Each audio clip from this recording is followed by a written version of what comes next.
మహాలక్ష్మియే నమః. హిందువుల పండుగలలో చాలా ప్రత్యేకమైంది విజయదశమి. ఈ పండుగను హిందువులు ఎంతో భక్తి శ్రద్ధలతో అమ్మవారిని కొలుస్తారు. ఈ నవరాత్రుల్లో ఆ దుర్గమ్మను పూజిస్తే గత జన్మలలో మనం చేసిన పాపాలు తొలగిపోతాయి అని పురాణాలు వివరిస్తున్నాయి. ఈ విజయదశమి రోజులలో ఆ దుర్గమ్మ 9 అవతారాలలో మనకు దర్శనమిస్తుంది.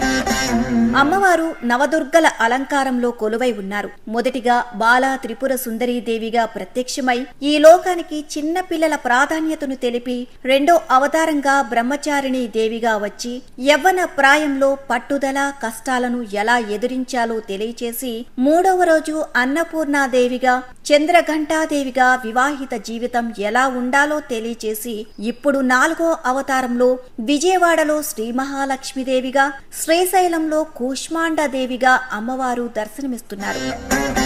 సురా సంపూర్ణ కలశం రుధిరాఫ్లుతమేవ చ దధాన హస్త పద్మాభ్యం కూష్మాండా సుబధాస్తు మే.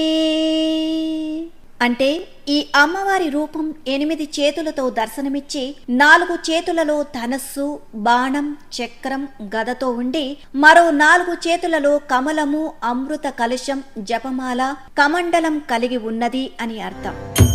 ఇక మొదటిగా శైలపుత్రిగా హిమవంతుని ఇంట్లో పుట్టి, ఆ తర్వాత రెండో అవతారంగా పరమేశ్వరుడి కోసం తపస్సు చేసి, ఇప్పుడు 3వ అవతారంగా ఆ పరమేశ్వరుడి వివాహం చేసుకున్న పార్వతీదేవిగా, ఇక 4వ అవతారంగా ఈ లోకాన్ని సృష్టించబడిన ప్రతి ప్రాణికి తల్లిగా ఈ దేవి దర్శనమిస్తుంది.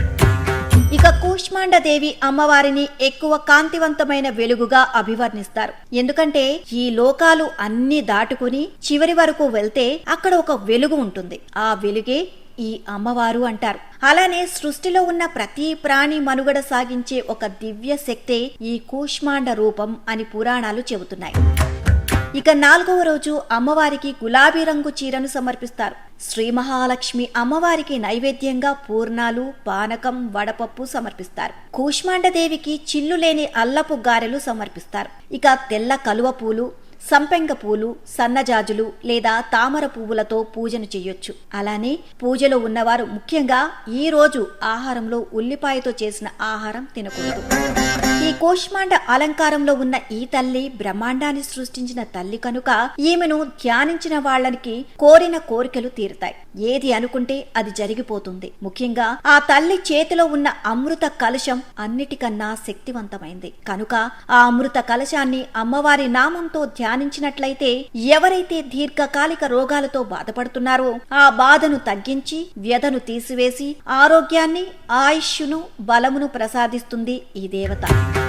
ఇవి శ్రీ మహాలక్ష్మీదేవి, కూష్మాండదేవి వారి 4వ రోజు చేయవలసిన విధి విధానాలు. రేపటి రోజు అమ్మవారి 5వ అవతారం గురించి తెలుసుకుందాం.